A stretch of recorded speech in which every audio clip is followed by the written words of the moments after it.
ഒമാനിലെ ദുഖും തുറമുഖവും oil tanker സംവിധാനവും ആക്രമിച്ച ഇറാനിയൻ നടപടിയെ ശക്തമായി അപലപിച്ച ഖത്തർ. ഒമാന്റെ പരമാധികാരത്തെ ചോദ്യം ചെയ്യുന്നതാണ് ഈ നടപടിയെന്നും ഖത്തർ വ്യക്തമാക്കി. ജനങ്ങളോട് കൂട്ടം കൂടരുതെന്നും ഖത്തർ അഭ്യർത്ഥിച്ചിട്ടുണ്ട്. സംശയകരമായ വസ്തുക്കൾ കണ്ടാൽ അറിയിക്കണമെന്നും ആവശ്യപ്പെട്ടിട്ടുണ്ട്. ഒമാനിലും ദുഖും തുറമുഖത്ത് 2 ഡ്രോണുകളാണ് പതിച്ചത്. ജോലിക്കാരുടെ താമസ സ്ഥലത്ത് ഡ്രോൺ വീണ ഒരു പ്രവാസിക്ക് പരിക്കേറ്റു. മൊബൈൽ താമസ കേന്ദ്രങ്ങളിലും ഒരു ഇന്ധന ടാങ്കിന് സമീപവുമാണ് ഡ്രോണുകൾ പതിച്ചത്. ഒമാനിലെ ഖസബ് തുറമുഖത്തിന് സമീപം ഓയിൽ ടാങ്കർ കപ്പലിന് നേരെയും ആക്രമണമുണ്ടായി. ജീവനക്കാരെ രക്ഷപ്പെടുത്തി. 15 ഇന്ത്യക്കാർ, 5 ഇറാൻ പൗരന്മാർ എന്നിവരാണ് കപ്പലിൽ ഉണ്ടായിരുന്നത്. 4 ജീവനക്കാർക്ക് പരിക്കേറ്റു. ഒമാൻ സമുദ്ര സുരക്ഷാ കേന്ദ്രമാണ് ഇടപെട്ടത്. അതേസമയം ഇറാനെതിരെ രൂക്ഷ വിമർശനവുമായി UAE രംഗത്തെത്തിയിരുന്നു. യുദ്ധം അയൽക്കാരോടല്ലെന്നും വിവേകത്തോടെ പെരുമാറണമെന്നും UAE president Mohamed bin Zayed Al നഹ്യാന്റെ ഉപദേഷ്ടാവ് അൻവർ ഗർഗാഷ് പറഞ്ഞു. ഗൾഫ് രാജ്യങ്ങളെ ആക്രമിച്ചാൽ നിങ്ങളെ ഒറ്റപ്പെടുത്തും. നിങ്ങളുടെ കണക്കുകൂട്ടലുകൾ തെറ്റുകയാണ്. വിവേകത്തോടെ ഈ സാഹചര്യം കൈകാര്യം ചെയ്യൂ.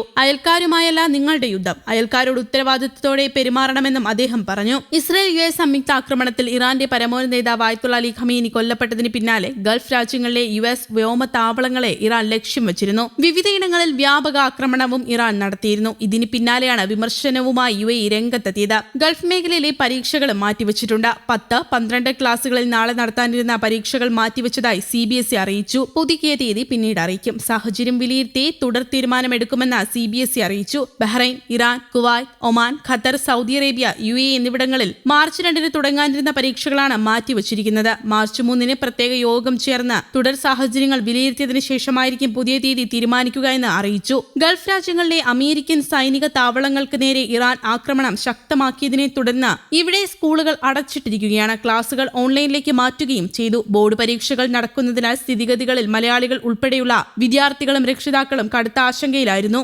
പരീക്ഷകൾ മാറ്റിവെച്ചതോടെ ആശങ്ക താൽക്കാലികമായി ഒഴിഞ്ഞിരിക്കുകയാണ്. അതിനിടെ ഗൾഫ് രാജ്യങ്ങളിൽ ഇറാൻ ആക്രമണം ശക്തമാക്കുകയും ചെയ്യുന്നുണ്ട്. ദോഹയിലെ ഇൻഡസ്ട്രിയൽ ഏരിയയിൽ ഇറാന്റെ മിസൈൽ അവശിഷ്ടങ്ങൾ വീണ വൻ തീപിടുത്തമുണ്ടായതായി റിപ്പോർട്ടുകൾ പുറത്തുവന്നിരുന്നു. വ്യോമ പ്രതിരോധത്തിന്റെ ഭാഗമായി ആകാശത്ത് വച്ച് തകർത്ത മിസൈലിന്റെ അവശിഷ്ടങ്ങളാണ് അഗ്നിബാധയ്ക്ക് ഇടയാക്കിയതെന്നാണ് റിപ്പോർട്ട്. ഇവിടെ ആർക്കെങ്കിലും ജീവഹാനി ഉണ്ടാവുകയോ പരിക്കേൽക്കുകയോ ചെയ്തതായി റിപ്പോർട്ടില്ല. തീപിടുത്തത്തെക്കുറിച്ച് ഔദ്യോഗിക സ്ഥിരീകരണവും ലഭിച്ചിട്ടില്ല.